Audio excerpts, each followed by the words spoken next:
сіздерді министрлікте қарасам, Бактыергечке күч кубат берсин да. Ошол киши могу агрардык саясатты да, суу саясатында бардыгы, экология маселесинде андан башка президент жүктөп койду. Могу жол тармагында беделден чыкпай калды. Кыргыз темир жолу боюнча, Кыргыз Кытай, Өзбек жана темир жолу боюнча ушунун бардыгы ошол кишиге жүктөлдү. Сиздердин бир орун басарыңыздар 6 айлап Японияда жатты. Мына экинчи азыр орун басарыңыздар түрмөдө жатат.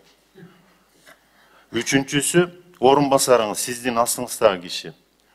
Жогорку кеңешке келгенден коркуп, качып жүрүп, каяктасың десе, мен областамын, мен кабинет министрликтин беркисиндемин, жаңы участок оор экен, ошо менен таанышып жүрөм деп жүрүп, бир тармакты мына жок кылды да аягына чейин.